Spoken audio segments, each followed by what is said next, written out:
kad pređeš onaj prvi i najteži inicijalni korak, sad si ti već lagano frajer ili frajerica koja niže neke krugove i imaš moj ogroman respekt.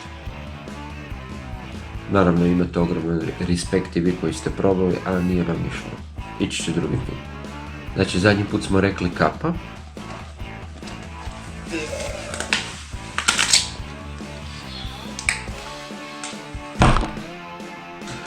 Gače ili kostim, to neću ovlačiti. Jebi ga, ako nemaš naočale, sad će ti trebati. Osim ako ne plivaš ležno pa gledaš prema gore, voda je ispod tebe, ali opet voda ti prelazi pred glave, ulazi ti u oči, a i na okretima. Treba će ti naočale, nabavi naočale. Sad radiš dulje krugove, dulje plivaš, ne mre ti voda stalno biti u očima. Sad si dulje u vodi, pa će ti voda možda ulaziti u uši, ne možda nek sigurno, pa nije loše da nabaviš čepiće za uši.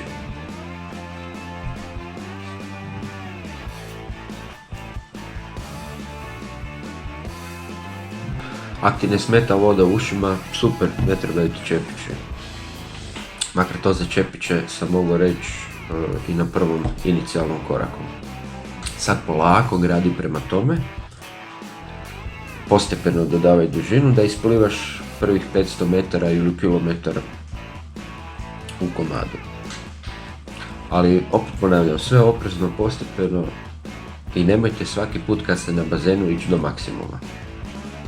Znači jednom tjedno maksimum, a ostalo sve neka laganica. Pustite one priče od lika ili ženske, ne znam, ne može preplivati 100 metara u komadu i sad za 3 mjeseca je isplivao ili isplivala 10 km. Ok, nije to nemoguće, ali to su ekstremi, nemojte se vi s tim zamarati.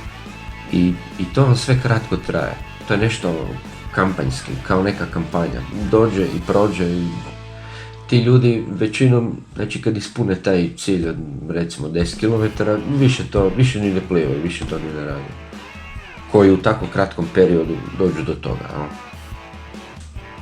Mislim, ljudi rade razne ekstremne stvari, ne znam, skaču sa zgrade na zgradu, nemam pojma, penju se po zgradama, ali to ne znači da je to dobro i da je za svakog. Nek nam cilj bude da postepeno to sve izgradimo i da na duže staze ostanemo u tome. Ok, nadam se da je bilo zanimljivo, ako nije, kaj da vam velim, jevi ga, nemojte me gledati, eto, to je to, čao.